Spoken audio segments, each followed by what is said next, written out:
Sementara itu di tengah kota tempat di mana Godzilla sedang berada, pihak militer mencoba untuk menghancurkan cangkang atau kepompong yang melapisi tubuh Godzilla.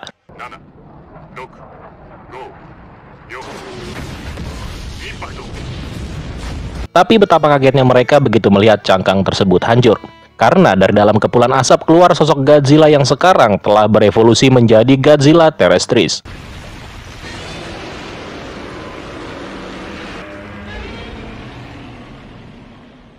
Dengan wujud barunya, Godzilla terus merangsek masuk ke dalam kota. Namun di tengah jalan, dua buah bom mendarat di punggungnya, yang menyebabkan ledakan besar. Namun serangan tersebut tampaknya tidak berarti apa-apa bagi Godzilla. Sekarang kita balik lagi ke dermaga, di mana Jet Jaguar sedang bertarung melawan monster yang terus-menerus berdatangan. Sementara Yun dan yang lainnya berlindung di tempat yang aman. Di sini Yun menerima panggilan telepon dari Mei. Yun mendapat kabar dari Mei perihal superkomputer dan juga archetype, di mana si Mei mengatakan kalau dirinya membutuhkan superkomputer untuk membuat archetype. Dari sini Yun mengetahui kalau superkomputer telah digunakan sebagai titik tunggal atau singular point. Sampai akhirnya sebuah bencana diprediksi akan muncul. Wait. Gue yakin sebagian besar dari kalian pasti bingung nih antara archetype, superkomputer atau orthogonal diagonalizer, dan juga singular point. Jadi gue bakalan jabarin pelan-pelan ya biar kalian paham. Alam semesta itu memiliki kemungkinan yang tidak terbatas untuk masa depan. Nah, setiap masa depan diwakili oleh titik tunggal atau singular point. Begitu juga dengan masa lalu, mereka juga punya titik tunggal. Dan debu merah mewakili titik tunggal dari masa lalu. Begitu juga dengan kaiju-kaiju yang muncul, mereka juga mewakili dari suatu titik tunggal. Jadi, jika ada titik tunggal yang dominan, maka semuanya yang ada di alam semesta akan berusaha menjadi masa depan. Dan ketika terlalu banyak yang mencoba menjadi masa depan, semuanya akan meledak di masa sekarang. Nah, terus apa hubungannya dengan superkomputer atau orthogonal diagonalizer yang diciptakan oleh Ashihara? Jadi gini, superkomputer adalah suatu cara penghitungan super yang kemudian diaplikasikan ke dalam suatu bentuk benda atau zat yang bernama orthogonal diagonalizer, yang fungsinya adalah untuk mendeteksi dan mencegah bencana di masa depan. Pengertiannya sama kayak debu merah dan archetype. Debu merah adalah fase pertama dari archetype. Nah, superkomputer juga fase pertama dari terciptanya suatu zat yang dinamakan orthogonal diagonalizer. Oke, lanjut ya. Nah, dari semua titik tunggal dari masa lalu atau debu merah, kini berusaha untuk mendapatkan masa depan yang mereka wakili dan mencoba untuk mengubah masa lalu, sekaligus memperbaiki semuanya. Namun sialnya hal itu malah menghasilkan sebuah malapetaka, di mana semua titik tunggal itu akan berpotongan di satu titik. Karena pada dasarnya masa depan tidak memiliki pengaruh sama sekali kepada masa lalu. Namun karena sifat dari debu merah atau molekul dasar dari archetype malah membuat semua titik tunggal dari masa depan mempengaruhi masa lalu, di mana semua titik tunggal dari masa lalu sekarang mencoba menjadi masa depan. Atau dengan kata lain akan terjadi semacam paradoks gitu cuy. Nah, karena akan adanya sebuah bencana tadi, maka Ashihara memprediksi kalau malapetaka itu akan terjadi di tahun 2030. Kemudian setelah mengetahui hal itu, Mei bertemu dengan Profesor Lee yang sedang rapat dengan beberapa orang termasuk si Bibi. Nah, kemarin banyak yang protes nih, bukan BB bang, tapi Bibi. Ya biasalah, lidah kalau belum kena air suka gitu cuy. Oke, di sini Mei menceritakan semua yang dia ketahui perihal Ashihara, superkomputer, dan juga bencana masa depan. Tapi orang-orang ini tuh nggak percaya cuy. Mereka malah mau menggunakan superkomputer untuk menghilangkan debu merah.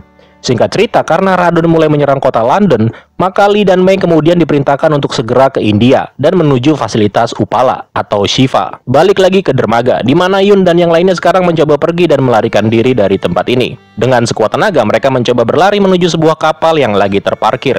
Sementara itu, Jet Jaguar yang lagi bertempur terlihat terjebak di dalam kobaran api.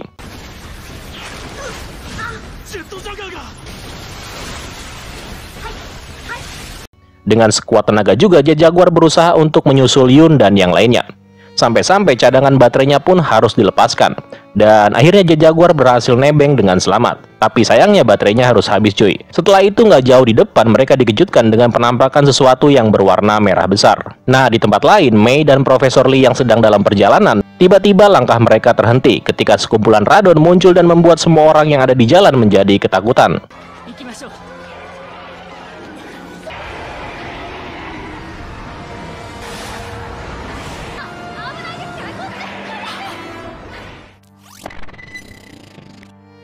Sementara itu, Godzilla yang tidak terhentikan terus bergerak di dalam kepulan debu merah. Satu ekor radon kemudian muncul dan mencoba menyerang Godzilla. Tapi dengan menggunakan kekuatannya, Godzilla berhasil menjatuhkan radon tersebut.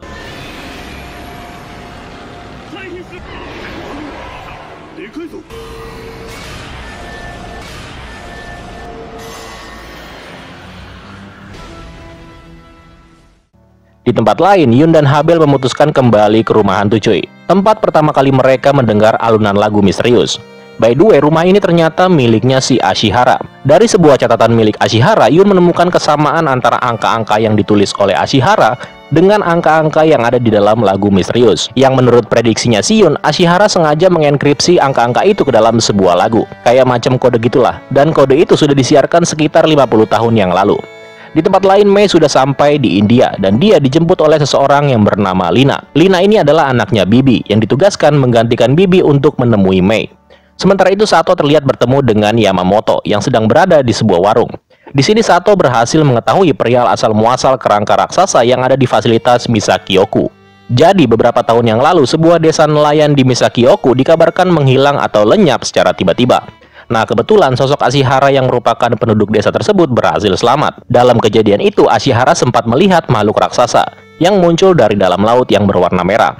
Setelah desa itu hancur, monster itu kemudian berhasil dibunuh. Karena pada saat itu terjadi perang, maka semua orang kemudian melupakan kejadian tersebut. Nah, si Ashihara menemukan sisa-sisa makhluk tersebut dan kemudian membeli fasilitas Misakioku dan kemudian menaruh makhluk itu di dalamnya. Nah, karena kerangka makhluk itu selalu memancarkan sebuah gelombang radio, maka Ashihara memutuskan untuk melakukan penelitian. Balik lagi ke rumah hantu di mana Yun dan Habel sedang berusaha memecahkan misteri perihal pesan yang tersembunyi di dalam sebuah lagu. Secara tiba-tiba lagu itu kembali terdengar. Bersamaan dengan Mei yang juga mendengarnya di dalam mobil yang dikendarai oleh Lina. Lina sengaja memutar lagu itu karena menurut Lina, lagu ini adalah lagu pengantar tidur. Dalam arti yang sebenarnya menurut Lina, lagu ini bercerita tentang perpisahan atau pertemuan dengan seseorang. Tapi tiba-tiba sebuah ledakan besar yang diselimuti oleh debu merah terdengar dari kejauhan. Dari dalam debu merah itu terlihat sosok monster yang ternyata itu adalah Salunga, yang kini sudah lepas dari fasilitas. Angkatan bersenjata India yang turun tangan pun dibuat nggak berdaya. Nah, si Bibi dan anak buahnya yang kebetulan mengetahui hal ini kemudian muncul dan mencoba menyerang Salunga. Dengan menggunakan zat yang sama ketika menahan Salunga sebelumnya, mereka akhirnya berhasil menghentikan makhluk itu.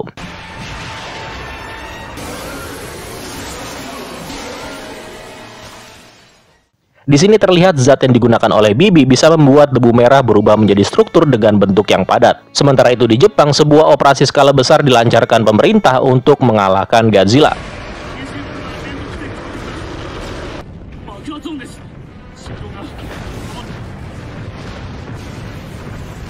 Tapi sayang beribu sayang, semuanya itu sia-sia bos. Karena Godzilla malah tambah marah. Dan bahkan Godzilla sekarang sudah berevolusi lagi. Dan kini dia berubah menjadi Godzilla Ultima. Dengan kekuatan barunya itu, Godzilla menghancurkan tank-tank militer sekaligus gedung-gedung pencakar langit yang ada di sekitarnya.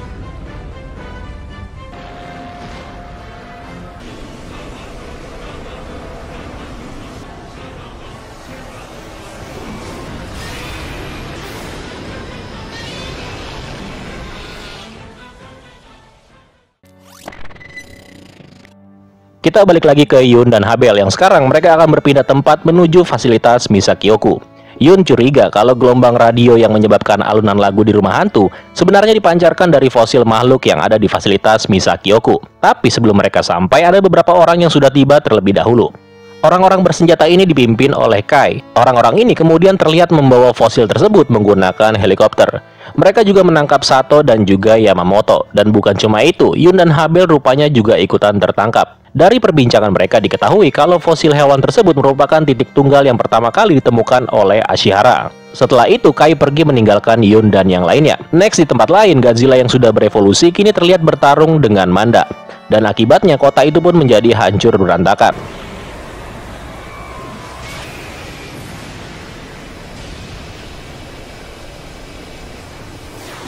Sementara itu, Mei kini sudah berada di fasilitas Upala. Dan dia sekarang menjadi penasehatnya si Bibi. Tujuan Mei kesini adalah untuk melihat superkomputer atau orthogonal diagonalizer. Dia penasaran nih kayak gimana sih sistem kerjanya. Superkomputer dibuat di bawah tanah dengan kedalaman 2000 meter. Ashihara berhasil menarik satu titik tunggal yang kemudian dari sanalah dibuatlah superkomputer. Tapi yang mengejutkan adalah orthogonal diagonalizer sudah dicuri sama si Bibi ini. Ternyata Bibi diperintahkan sama Profesor Lee untuk mencurinya. Dan mau nggak mau, Mei dan anaknya Lina harus mengikuti Bibi yang sekarang mencoba untuk melarikan diri. Lalu seseorang suruhan Profesor Lee yang bernama Steven kemudian muncul dan membawa mereka pergi. Setelah itu mereka kemudian sampai di sebuah tempat, dan tepat di bawahnya terdapat fasilitas yang sebelumnya si Bibi ini mencuri superkomputer.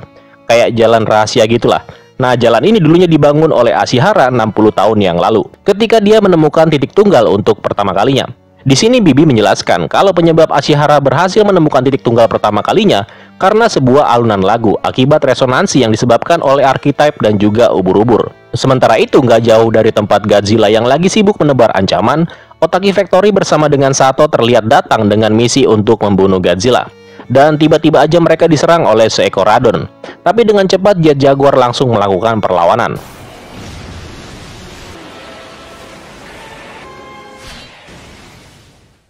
Setelah berhasil mengalahkan Radon, Jet Jaguar kembali mati. Hal itu dikarenakan sistem Jet Jaguar sekarang sedang dalam proses pengupgradean. Dan ketika proses upgrade selesai, sistem Jet Jaguar malah berubah menjadi sosok anak kecil.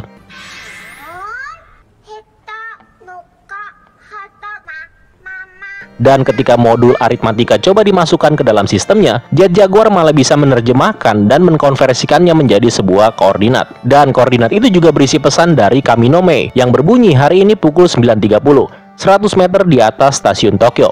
Dan bukan cuma itu, beberapa angka berhasil diterjemahkan dan sebuah lagu pun dinyanyikan oleh Jet Jaguar.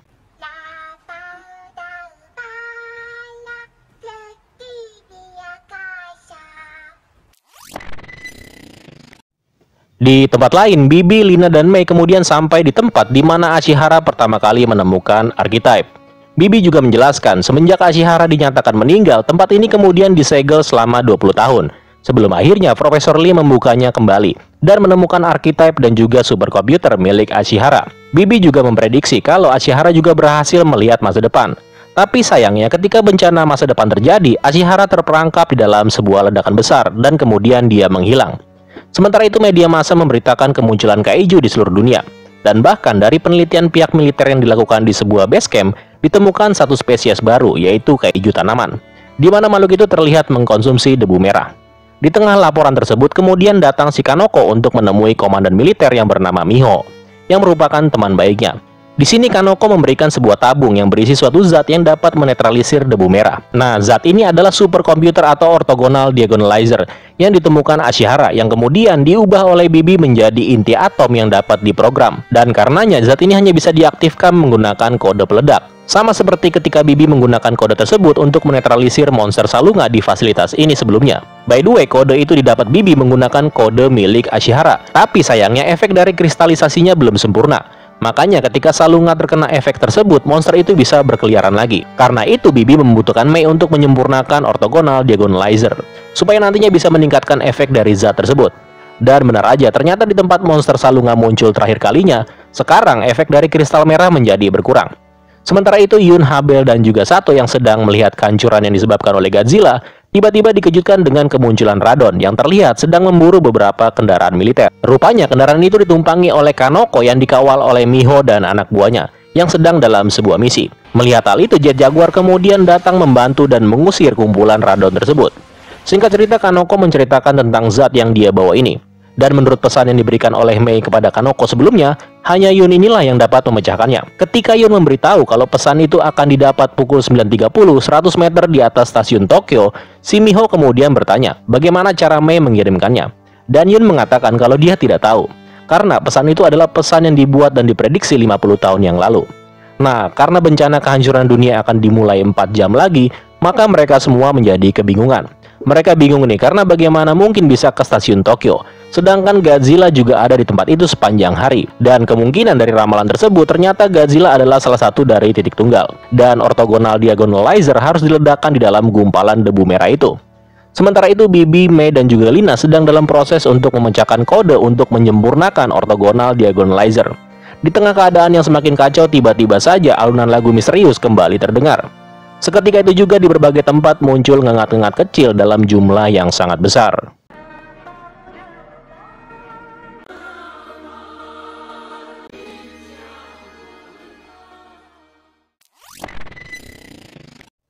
Dan singkat cerita, Yun dan yang lainnya segera bergegas menuju stasiun Tokyo sambil membawa orthogonal diagonalizer. Nah, di tengah jalan mereka dikejar oleh sekelompok Radon. Ketika mereka sudah melihat pusaran badai merah, Yun kemudian melakukan persiapan bersama dengan Jet Jaguar. Dengan beberapa peralatan tambahan pada tubuhnya, Yun dan Jet Jaguar berhasil terbang ke dalam pusaran badai. Tapi sialnya kawanan Radon juga mengikuti mereka. Dengan sekuat tenaga, Jet Jaguar mencoba melawan. Sampai tiba-tiba mereka dikagetkan oleh kemunculan Godzilla yang ternyata ada di dekat mereka.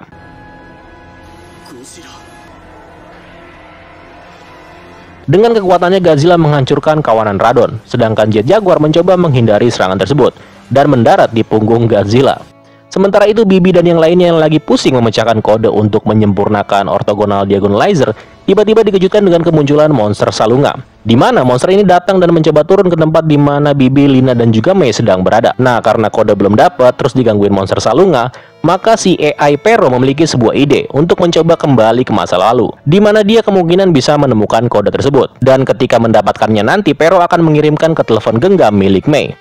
Karena ruang distorsi ini akan hancur, maka mau nggak mau mereka bertiga harus segera pergi. Nah, sekarang kita balik lagi ke Yun dan juga Jet Jaguar yang lagi nyangkut di punggungnya Godzilla, di mana mereka secara tiba-tiba juga diserang oleh sekumpulan makhluk-makhluk aneh. Dan kayak ini, makhluk-makhluk ini adalah kutunya Godzilla. Nah, saat-saat orthogonal diagonalizer harus diledakkan ternyata telah berlalu, dan si Mei belum juga mengirimkan kode tersebut. Bersama dengan Yun dan juga Jet Jaguar yang harus terjatuh, dan tampaknya bencana akan segera dimulai. Sementara itu, Mei rupanya juga sudah pasrah, apalagi ketika dia mendapatkan kabar dari Pero kalau dia tidak menemukan suatu kode apapun di masa lalu. Dan tiba-tiba aja alunan lagu misterius berbunyi kembali. Pero kemudian mengatakan kalau suara tersebut berasal dari salah satu titik tunggal. Dan ketika Mei memerintahkan Pero untuk menyelidikinya, tiba-tiba saja koneksi antara Pero dan Mei menjadi terputus akibat bencana yang akan segera dimulai. Ketika sudah terputus, Pero kemudian mencoba untuk memeriksa ke dalam kapal yang dia bawa sebelumnya. Di sini dia secara nggak diduga bertemu dengan masa lalu dari Ashihara yang juga lagi mendengar alunan lagu tersebut. Dan yang lebih mengagetkan lagi adalah Pero mengetahui sebuah rahasia yang ternyata baru dia ingat, yaitu perihal protokol yang sudah didesain oleh Yun untuk membuat Jet Jaguar menjadi tidak terkalahkan. Pero kemudian memasuki tubuh Jet Jaguar dan mengingat kembali semuanya.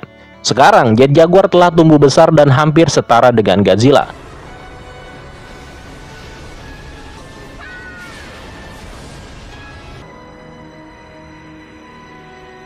Sambil bertarung, Pero kemudian menceritakan yang sebenarnya. Dan ini gue ceritain yang versi gue aja cuy ya, biar enak.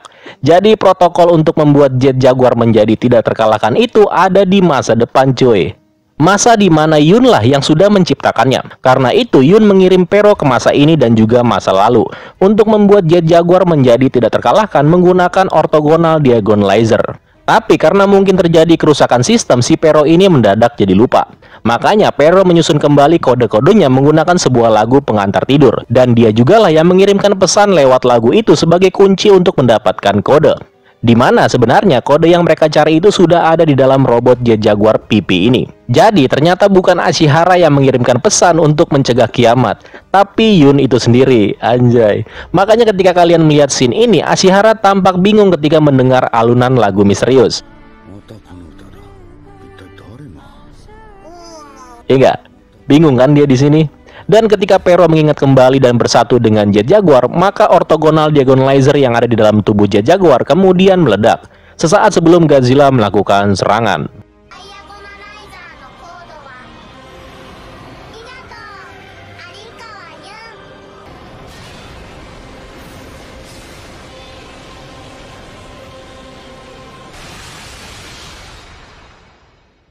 Setelah kejadian itu, langit pun menjadi cerah dan kristal biru tampak menghiasi seluruh penjuru dunia.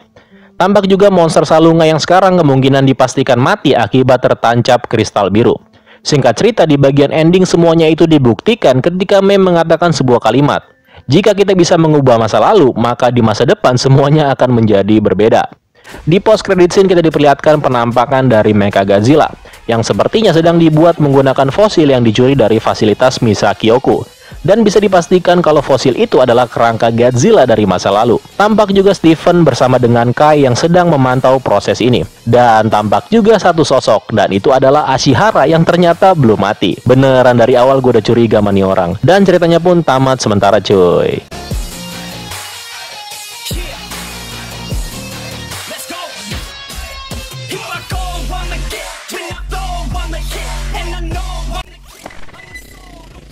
Jelimet ini sebenarnya film. Yang awalnya gue pengen santai gitu ngerjain alur ceritanya, ternyata malah dibikin mikir. By the way, ini pertama kalinya film Godzilla buatan Jepang menggunakan konsep yang berbeda dengan cerita Godzilla sebelum-sebelumnya. Film-film Godzilla Jepang nggak pernah mendalami kisah dan asal-usul kaiju dengan detail kayak gini. Bagaimana kemunculannya dan juga proses yang menyebabkan gak sedetail dan sebagus ini. Buat gue sih luar biasa ya. Karena gue fans berat film-film Godzilla, makanya gue selalu menilai filmnya bukan dari seberapa bagus karakter monsternya, tapi seberapa bagus pendalaman kisah dan asal-usul serta timelinenya itu mau dibawa kemana. Karena itu gue suka banget dengan timeline Monsterverse. Begitu gue nonton Singular Point, gue sangat terkejut dan di luar ekspektasi gue tentunya. Ya lu bayangin aja tentang pergesekan ruang dan waktu, terus debu merah, superkomputer, itu kan luar biasa cuy. Dan yang terakhir kalau gue boleh kasih nilai, film ini gue kasih nilai 8,5 dari 10. So terima kasih sudah menonton video ini sampai habis. Gue pamit undur diri dan sampai jumpa di video selanjutnya. Keren lo semua. Ciao.